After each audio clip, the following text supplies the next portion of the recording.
Have you ever heard of a combat system so intense that even the US military considered it too extreme? Today we're diving into the story of Michael Echanis, a soldier, fighter, and martial artist who created a powerful and controversial combat method designed for real survival, not sport.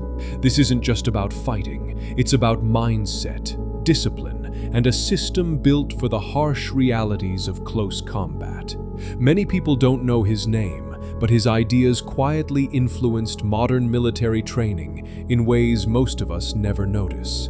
In the next few minutes, we're going to uncover who Michael Echanis really was, what made his combat system different, and why it gained so much attention. By the end, you'll understand the man, the method, and the legacy that still sparks curiosity today. To truly understand Michael Echanis, we have to go back to where his story began.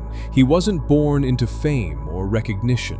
He was a young man driven by discipline, determination, and a deep desire to become stronger, both physically and mentally. Over time, he became known not just as a soldier, but as someone who pushed the limits of what the human body and mind could endure. Michael Echanis served in the US Army during the Vietnam War. Like many soldiers of his time, he experienced the harsh realities of combat early in life. But what made him different was how he responded to those experiences. Instead of stepping away from the intensity, he leaned into it. He became obsessed with understanding survival, close combat, and the psychology of fighting. After returning from war, Echanis focused heavily on martial arts training, but he wasn't interested in traditional styles for competition or performance. His goal was different. He wanted something real, something that could prepare someone for life-threatening situations where there are no rules, no referees, and no second chances. This is where his combat philosophy began to take shape. Echanis believed that many martial arts were too focused on sport. In his eyes, sport fighting had limits, and those limits didn't always match the realities of the battlefield. So he began studying different systems: karate, judo, kickboxing, and other disciplines, and then adapted what he learned into something more direct, more aggressive, and more focused on survival. What made his approach stand out was the mindset behind it. He didn't just teach techniques. He emphasized mental conditioning, pain tolerance, and the ability to stay calm under pressure. He believed that real combat wasn't just about strength or speed. It was about being mentally prepared for extreme situations. According to those who trained with him, his sessions were intense, demanding, and pushed people far beyond their comfort zones. To him, discipline was everything. Echanis also became known for his physical conditioning. He trained his body relentlessly, building strength, endurance, and flexibility. He often demonstrated his abilities publicly, showing how the body could be trained to withstand stress and impact. These demonstrations caught attention and made people curious about his methods. As his reputation grew, so did interest in his combat system. He eventually worked as a trainer, sharing his knowledge with others who wanted to improve their survival skills. His approach blended different martial arts into one system that focused on efficiency. The idea was simple. In a real-life dangerous situation, you don't have time for complex movements. Everything must be fast, practical, and direct. This philosophy made his system both respected and controversial. Some people admired his realism and dedication. They saw his methods as honest and effective. Others felt his approach was too intense, too extreme, and too focused on the harsh realities of violence. That contrast is one of the reasons his name still sparks curiosity today. Another important part of his legacy was how seriously he took preparation. Echanis believed that training wasn't just physical, it was mental and emotional too. He encouraged people to build confidence, focus, and self-control. He believed that someone who understood their own mind had a powerful advantage in any difficult situation. He also valued discipline outside of training. He lived a strict lifestyle, stayed committed to his goals, and believed that consistency was the key to mastery. In his mind, strength came from daily effort, not from talent alone. As time went on, Echanis became more well-known. He wrote about his training ideas and shared his philosophy through demonstrations and teaching. People were fascinated by his intensity and dedication.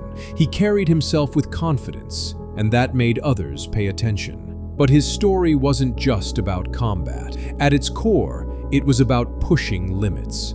He represented a mindset that many people found inspiring.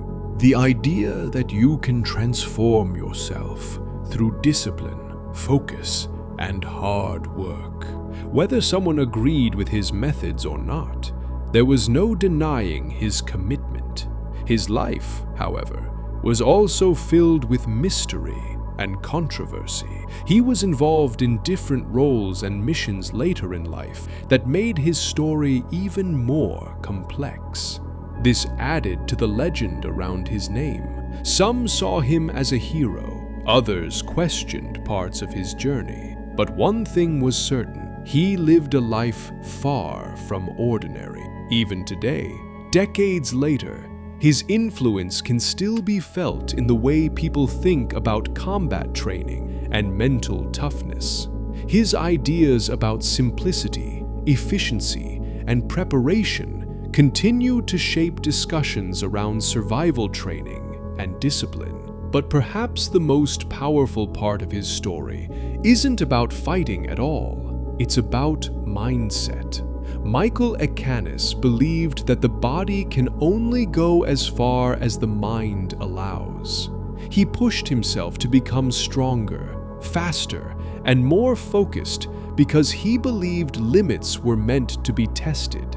And that message connects with people far beyond the world of combat. Think about it. The same discipline used in training can be applied to everyday life. The same focus needed in high-pressure situations can help someone overcome personal struggles. And the same determination that builds physical strength can also build mental strength. That's why his story continues to capture attention. People aren't just curious about what he did. They're curious about how he thought. They want to understand the mindset that drove him to live the way he did. Because deep down, many of us are searching for ways to become stronger, more confident, and more prepared for life's challenges. And in that way, his story becomes more than just a story about combat. It becomes a story about human potential, a story about pushing forward, even when things are difficult, a story about dedication, discipline, and the power of belief. Michael Echanis may not be a household name, but his legacy lives on through the ideas he left behind. His approach challenged traditional thinking, his training pushed people beyond their limits, and his mindset continues to inspire curiosity, discussion, and respect. As we look at his journey, we start to understand that his system wasn't just about strength or skill. It was about readiness, being prepared for the unexpected, staying calm under pressure, and building the confidence to face difficult moments head-on. And maybe that's why his story still matters today, because in one way or another, we're all training for something. We're all trying to become stronger, more capable, and more prepared for whatever life throws our way. And sometimes, learning about someone who dedicated their life to discipline and self-improvement can remind us of what we're capable of becoming ourselves. And now that you've heard the story of Michael Echanis, the man, the mindset, and the system that still sparks debate, I want to know what you think.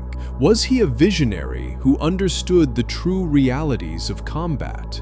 Or do you feel his methods were simply too extreme for their time? His life was filled with discipline, intensity, and mystery. But the biggest question is, how do you see his legacy today? Do you believe modern combat training still carries his influence?